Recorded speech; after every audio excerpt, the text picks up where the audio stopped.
नमस्ते, हमेशा खुश रहो बिटिया। आई एम जेवियन doctor Meenakshi, assistant professor in department of शलाकीय तंत्र, faculty of Ayurvedic science, Jyoti Vidyapeeth, women's university. तो इससे पहले वाले सेशंस में हमने डिस्कस किया था हेडेक का इंट्रोडक्शन। फिर प्राइमरी हेडेक के जो 4 टाइप्स होते हैं उसमें से एक टाइप होता है माइग्रेन। माइग्रेन के भी हमने टाइप्स पढ़े थे, क्लासिक माइग्रेन, कॉमन माइग्रेन। आज हम डिस्कस करेंगे द इडियोपैथोजेनेसिस ऑफ माइग्रेन। क्या क्या थ्योरीज दी हैं, क्या उसकी संप्राप्ति बताई है माइग्रेन की। First one is the vascular theory. तो माइग्रेन को एक्सप्लेन करने के लिए सबसे पहले वेस्कुलर थ्योरी ऑफ माइग्रेन दी है, that states that the migraine aura is due to cerebral vasoconstriction and that the migraine itself is caused by vasodilatation। ठीक है, तो मैंने बोला है कि जो ओरा फेज है माइग्रेन का वो ड्यू टू सेरिब्रोवेस्कुलर कॉन्स्ट्रिक्शन की वजह से होता है। जो हमारे ब्रेन के ब्लड वेसल्स हैं उनके कंस्ट्रिक्ट होने की वजह से ओरा फेज ऑफ माइग्रेन होता है and that the migraine itself is caused by vasodilation. ठीक है, और जो उसमें माइग्रेन है, जो उसमें पेन वाला फेज है, वो होता है due to the dilatation of the blood vessels. Cerebral blood flow is decreased during migraine with aura, but there is no changes in the blood flow during migraine without aura. That is controversial। ठीक है, तो इसका मतलब है कि अगर ओरा phase है अगर माइग्रेन में, तो उसमें सेरेब्रल ब्लड फ्लो यानी जो ब्रेन को जो ब्लड सप्लाई हो रहा है वो डिक्रीज हो जाएगा ड्यू टू द वेसोकंस्ट्रिक्शन। और अगर माइग्रेन विदाउट ओरा फेज है तो उसमें कोई ब्लड फ्लो में चेंजेस नहीं होंगे, ब्लड फ्लो कम नहीं होगा ड्यू टू वेसोकंस्ट्रिक्शन। तो इसे एक कॉन्ट्रोवर्शियल एक स्टेटमेंट है। ठीक है, तो vascular theory is a little controversial, contradictory statement है। तो इसमें नेक्स्ट थ्योरी है द रोल ऑफ सेरोटोनिन। ठीक है, तो 90% इन द जीआईटी ट्रैक। जो सेरोटोनिन होता है वो कहाँ मिलता है आपको, बेसिकली जीआईटी में मिलता है। It is a chemical. ठीक है, तो ये केमिकल है, हार्मोन है, और ये बॉडी, ह्यूमन बॉडी में बहुत सारे फंक्शंस करता है। ठीक है, इसको हैप्पी हार्मोन भी कहते हैं, हैप्पी केमिकल भी कहते हैं। ठीक है, ये हमारी वेल बीइंग हैप्पीनेस के लिए रिस्पॉन्सिबल होता है। ठीक है, तो ये ब्रेन में मिलता है, आपके बाउल्स में मिलता है, ब्लड प्लेटलेट्स में मिलता है। तो 90% आपको जीआई ट्रैक्ट में मिलेगा, 10% distributed in the brain and platelets.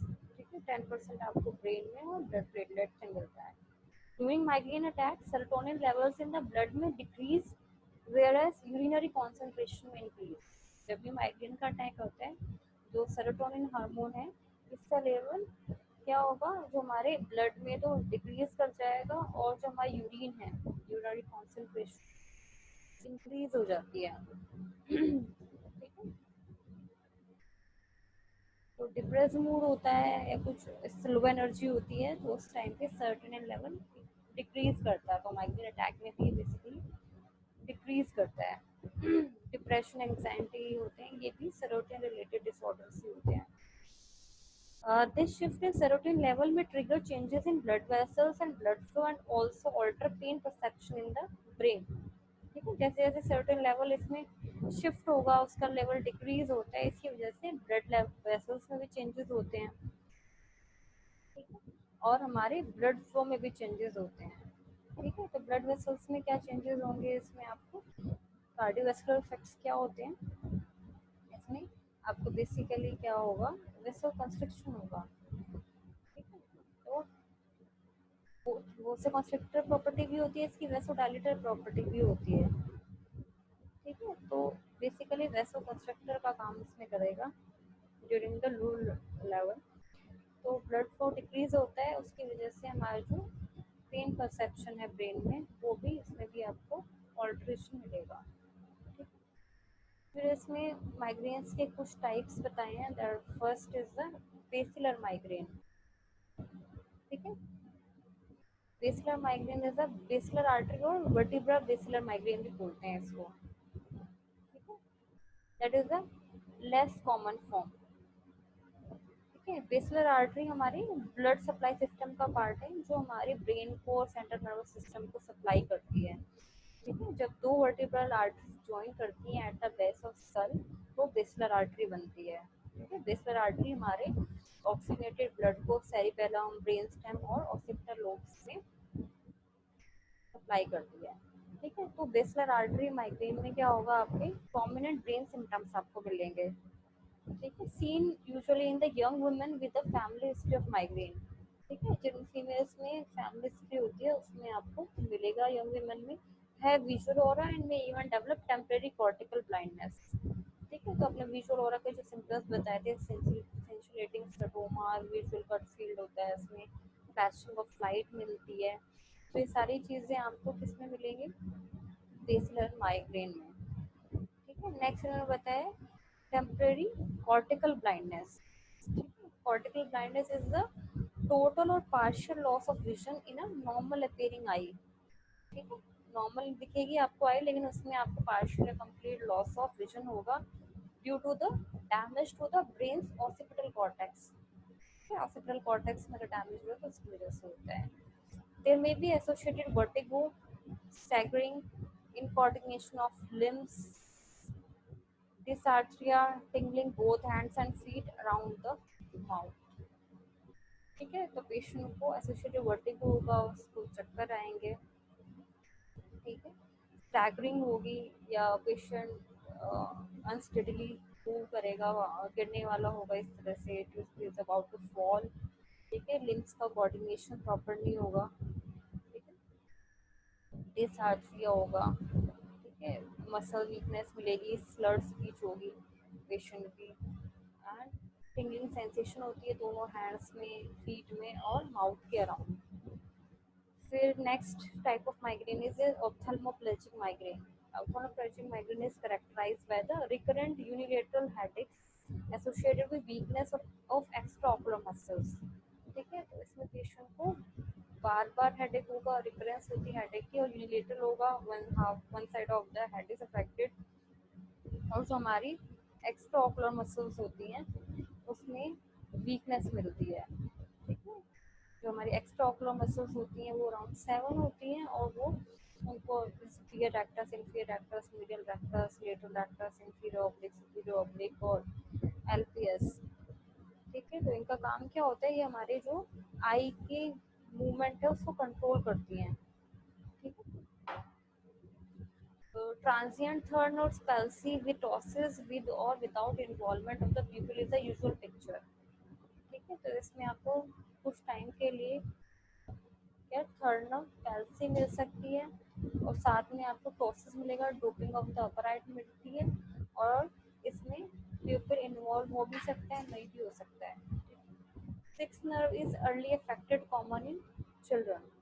ठीक है, जो हमारी सिक्स क्रेनियल नर्व है वो भी अफेक्ट हो सकती है, देखो बेसिकली चिल्ड्रन में अफेक्ट होती है। ठीक है, सिक्स नर्व हमारी होती है abducens nerve.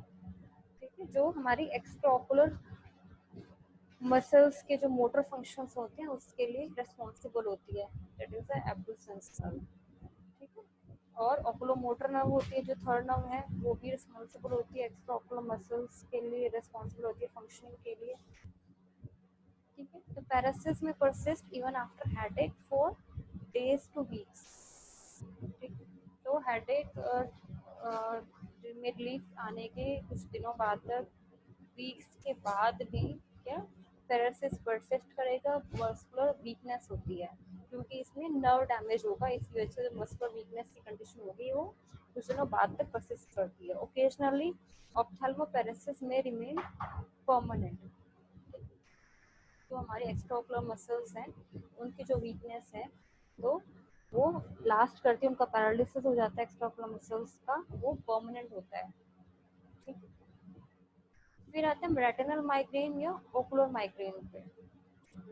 It is characterised by retinal और ऑप्टिक नर्व इस्कीमिया। ठीक है, तो what is ischaemia? Ischaemia is the reduce blood flow. अगर हमारे जो रेटिनल ब्लड वेसल्स हैं या ऑप्टिक नर्व है उनमें अगर ब्लड फ्लो प्रॉपर नहीं होगा तो उसकी वजह से रेटिनल या ओकुलर माइग्रेन होता है। There may be retinal haemorrhage और narrowing of the retinal venules during an attack, during and attack. तो अटैक के टाइम पे क्या हो सकता है, जो हमारे रेटिनल ब्लड वेसल्स हैं वो रप्चर कर जाएं, उनमें ब्लीडिंग हो जाए।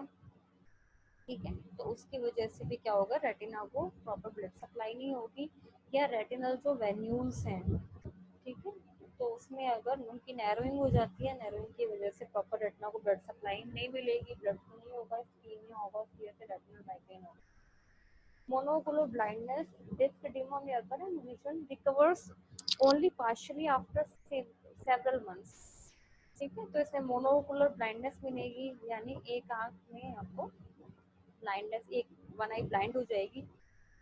ठीक, और डिस्क एडिमा जो हमारा ऑप्टिक डिस्क है उसमें स्वेलिंग हो जाएगी, और ठीक है वो हो सकती है, और जो विजन है वो पार्शियली रिकवर कर जाती है कुछ महीने बाद में। ठीक है, तो रेटिनल एंड सिलियरी सर्कुलेशन में बी इन्वॉल्व।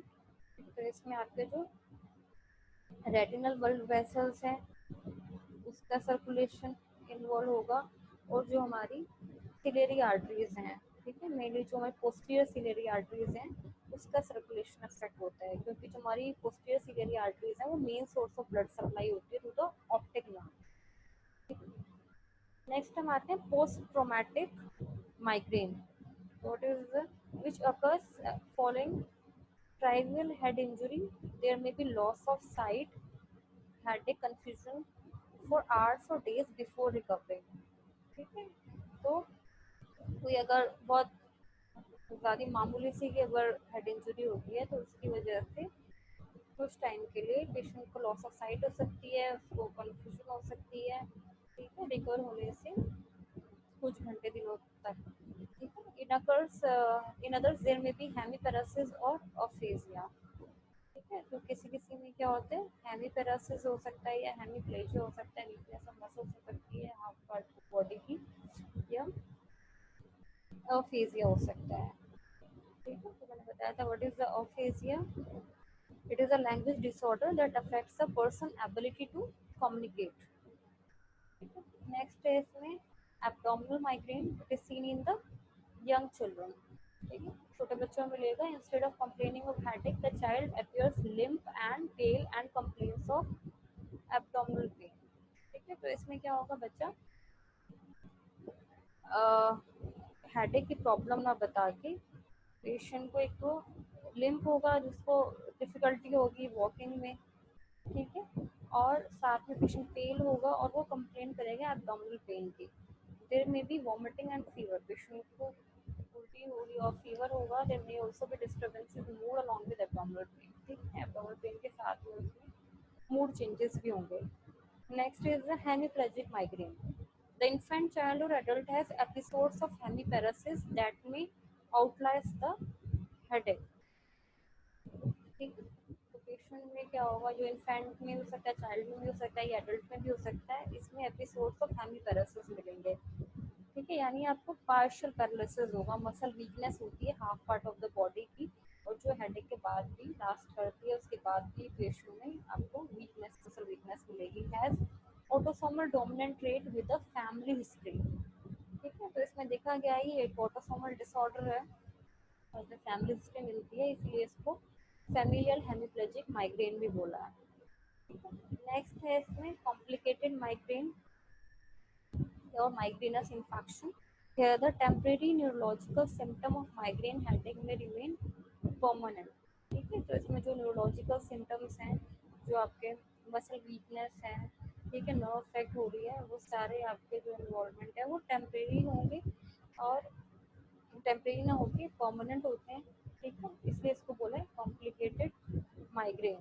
ठीक है, जो पैरालिसिस है, हेमीपैरासिस है, मसल वीकनेस है, या लॉस ऑफ सेंसेशंस हैं, तब वो सब चीज़ें परमानेंट होती हैं। For example homonymous visual field defect.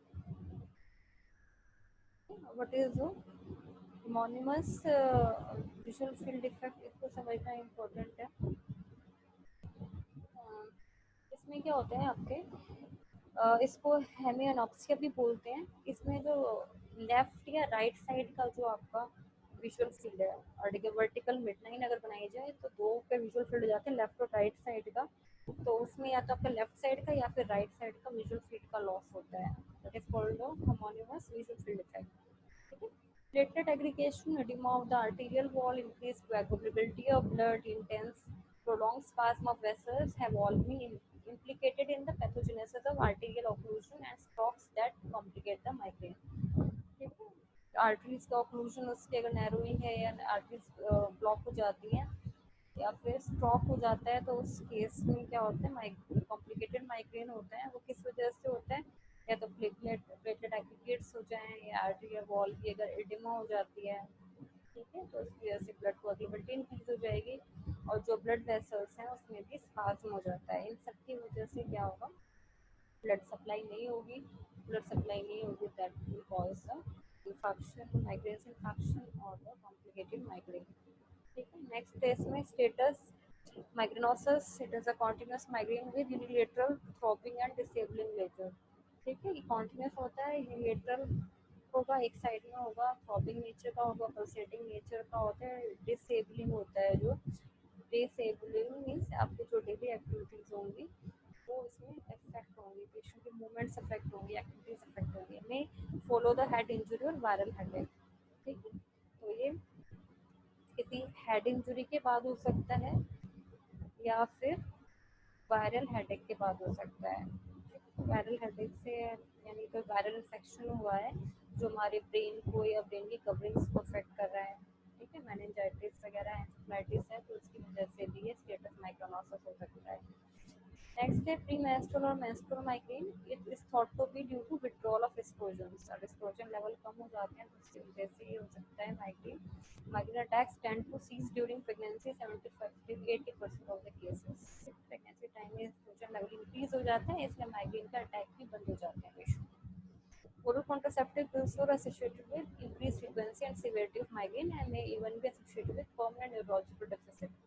ठीक है, जो पेशेंट्स ओसीपीज लेते हैं तो उनमें देखा गया है कि जो माइग्रेन की फ्रिक्वेंसी बहुत ज़्यादा हो जाती है, बहुत जल्दी जल्दी उनको अटैक्स आने लग जाते हैं और पेन भी बहुत सीवियर होता है, और उसमें साथ में आपको परमानेंट न्यूरोलॉजिकल डेफिसिट, ठीक है, जो न्यूरोलॉजिकल सिम्टम्स हैं लाइक मसल वीकनेस है, हेमिपेरासिस है, लॉस ऑफ सेंसेशंस हैं, वो भी परमानेंट हो जाते हैं।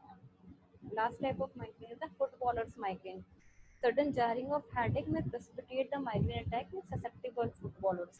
ठीक है, जिन फुटबॉलर्स माइग्रेन की ससेप्टिबिलिटी होती है उसमें अगर अगर हेड को वो जारिंग करता है, एकदम से झटका लगता है, ठीक है, स्ट्राइक करता है एकदम से, तो उसकी वजह से भी पेशेंट को हेडेक होना शुरू हो जाता है। That will precipitate the migraine. ठीक है, फिर नेक्स्ट सेशन हम डिस्कस करेंगे the treatment of migraine. Thank you so much. This session is powered by digital version 2.0 Jyoti Vidyapeeth women's university. I hope you are satisfied with my digital session. If you have any query, please mention in the comment box. I will resolve it. Thank you so much.